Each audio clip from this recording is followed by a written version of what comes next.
We started the day, you came busted in here saying, did you see what happened in Annapolis on Friday? This is unbelievable. I could not believe how many emails I got on it. Yeah, and we got the guy who is kind of in the center of the storm there on the line right now. He is Delegate Mike Smigiel. And Mike, it turns out, good morning, first of all, to you. Thanks for joining us. Good morning, sir. And Mike Smigiel is he's one of those endangered species. He's a Republican in the House of Delegates there in Annapolis. And a Second Amendment supporter, even more endangered. Exactly. And so you see how the tide is going with O'Malley's Second Amendment infringement bill. I refuse to call it a gun control bill.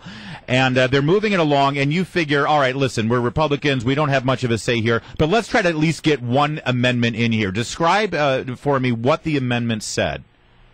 Well, this amendment would have been the only amendment or the only part of the governor's bill that would actually punish a criminal for a criminal act with a firearm. In the bill, they currently punish a person who is a law-abiding citizen who has their firearm stolen, who fails to report it within a certain amount of time. But there's nothing in there to punish the person who actually stole that firearm. And what would the punishment be for those guys? It just would have been that they there was they made it a crime to you could not get good time credits, you could not get parole, probation. If you were given a specific sentence, you would serve the actual sentence that you were given. Yeah, it's not even. You're not talking lethal injection here. You're basically saying if you steal a gun and you use that gun.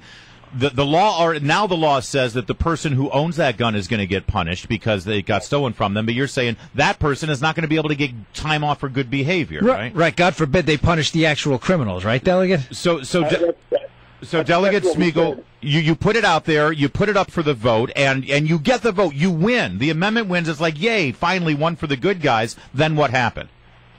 Well, after we win, there's a lapse of about 10 minutes or so. But during that time, the chairman is sending out people, I guess, to whip people to change their votes. They come back. Now, there's so many things wrong. We never take a new vote in the committee, judiciary. Yeah. Once you make your vote, it's done. You did a do-over. They basically, they didn't, the chairman, what's his name? Let's name names here. Who's the chairman of the committee? Chairman Valerio. Okay, Valerio? Is that what you said? Yeah, and Mike, the video's on your delegatemike.com, right? The video of this travesty? Oh, absolutely. You can see it on the video. And once they go to the new vote, I stand up and say, this is tyranny. This is not democracy. You can't do this. You whip the people. And when a chairman, according to the parliamentary procedure, votes, they can vote to break a tie, but not to make a tie. So they get people, they say somebody voted wrong, which they never allow you to change your vote. They're going to change your vote. And even if somebody did change their vote under the parliamentary procedure that we have on the floor, you can never change your vote if it's going to change the outcome of the vote that just preceded. Yeah, this is totally unprecedented that they go in, they pull it back, and they have everybody revote. They pulled enough people in, twisted their arms, and said, you are not going to vote like that. This was, 15, 20 minutes later, they voted on the exact same amendment again so they could get their outcome. Absolutely. It's about 15 minutes or so later. And the people, it was a packed house. Everybody was down there for the Second Amendment bill. And about 45, 50 people got up in outrage and left at that moment. Hey, Delegate, doesn't this say to you that the governor really doesn't care ideologically about public safety in this bill, that he's really just on a people control agenda and he's trying to raise money for his next presidential run? I mean, you injected a perfectly sensible public safety measure. It passed, and then they brought it back. I mean, doesn't that say something to you where he stands ideologically?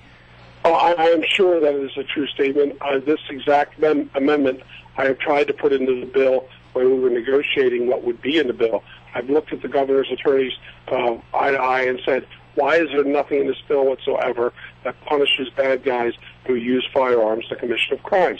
At least if you're going to say to the public that this is about safety, you start with the bad guys with guns. And they would not do that. And so we put it in when we were doing the amendments, and it passed.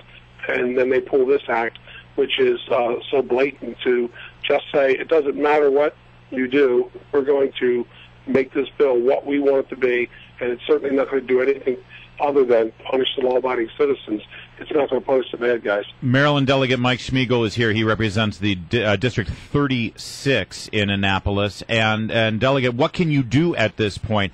I mean, I would think that this is such a gross, as you called it, tyranny. This is such an obvious obstruction of the will of the delegates there, and this was political strong-arming. You had the vote. It won. I've seen it at your website, delegatemike.com. You have the actual vote tally that shows exactly what happened. Can you fight this? Can you take this to the courts? Oh, no, absolutely not. I mean, this you can't take to the courts. The courts have said repeatedly, you make your own rules and you decide what happens in the legislature. They're not going to go over. What we can do is point out, we'll bring the bill back up when we get to the floor and to try to get another vote on this. It shows you what happens on a daily event down here in Annapolis. These are not broadcast live. These are not recorded. It just happened that there was a citizen standing there with a camera and recorded the whole thing, caught it all live, and so they literally got caught red-handed in doing what normally is a normal practice in Annapolis, and that's what we call is the majority, tyranny by the majority. Yeah, absolutely is what it is.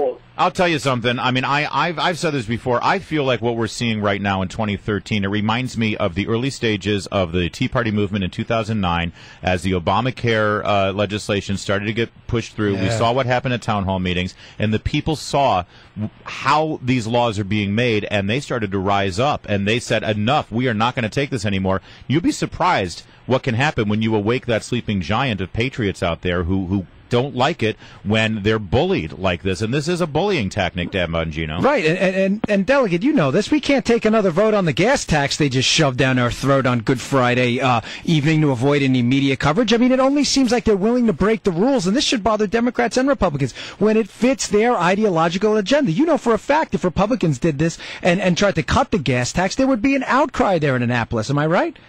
You're absolutely right, Dan. And what helps is when yourselves in the media actually put this information out there and get people to understand it. All the media was there. The media saw this. Nobody bothered to cover this.